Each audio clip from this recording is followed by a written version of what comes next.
Happy Halloween, everyone. Well, happy early Halloween. But we're in the season. Now, while there's plenty of great Batman comics like Batman Hush, or Batman Under the Hood, or The Son of Batman, or even Batman Core of Owls, my personal favorite is A Long Halloween, which isn't actually just a Halloween comic, but a very long holiday comic, incorporating multiple holidays into their own issues.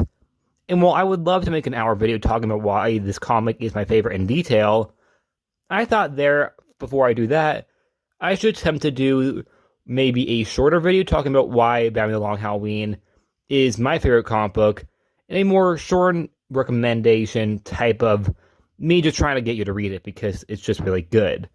And just so you know, I'm not going to spoil everything, and I don't want to. So there are certain slight spoilers in this whole recommendation video, but they're not the huge reveal like who is a holiday killer. So don't worry, I'm not going to be talking about who it is. But I will be talking about certain elements in this comic book that I would say could come across as spoilery. But personally, I wouldn't really count them as spoilers. So further ado, let's talk about it. And the biggest visual seller I think will catch a lot of people is the art, which is in my opinion the best comic book art ever. Not one of the best, but the best. It's so noir, but while keeping in tone with Batman's stories, yet amplifying it. It really brings out the creepiness and the uniqueness of Batman, his rogues, and Gotham itself. And I love that they made Gotham really come across as maybe it is just, cursed. As the rogues and Batman grew out of Gotham, Gotham is responsible for these, individuals who dress in costumes. So in my opinion, I think the idea of Gotham having always been a bit crazy is something I really like.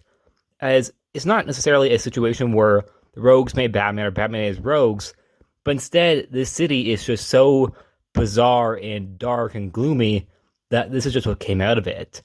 Which, in my opinion, is my personal favorite version of Batman characters.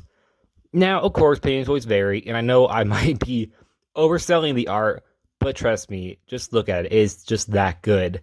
Every panel of Gotham is, in my opinion, just some of the best artwork. No, not some of the best, but the best artwork I've ever seen in any comic. Another thing I think that would make a lot of people want to read this is if you're a TwoFace fan. While I think that all Batman villains have great moments in the series, TwoFace is something special, really taking a deep dive into his psyche of how he turned from the suitable district attorney he once was and becoming the gruesome and unredeemable TwoFace. Long, strong character development for him and his wife, Gilda Dent, who's a character in her own right this time around. Unlike a lot of times, characters like her are typically just the wife of the villain, she's actually a full-functioning individual in the story herself, which, in my opinion, makes her and Two-Face come across more human by having Two-Face and Gilda Dent's relationship coming across as genuine, rather than just being some placeholder. Another thing I think that the story would really appeal to a lot of people is Batman himself. His detective skills are being really tested here in order to find the holiday killer, even having to go to Calendar Man, who of which was turned into a true villain in the story, leaving behind the days of him being seen as a joke. His relation to Catwoman is also a really joy to read.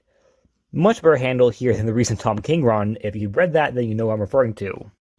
And the last and final thing I think that might help you want to read this comic is the villains. Well, yes, Two-Face is of course one of the givens, as due to the fact that I already mentioned him, but all the villains here are, in my opinion, amazing. Joker, Poison Ivy, Scarecrow, Penguin, Mad Hatter, all of them have fierce presence in this comic, showing the Age of Freaks take form, which really, really is important to the Batman lore.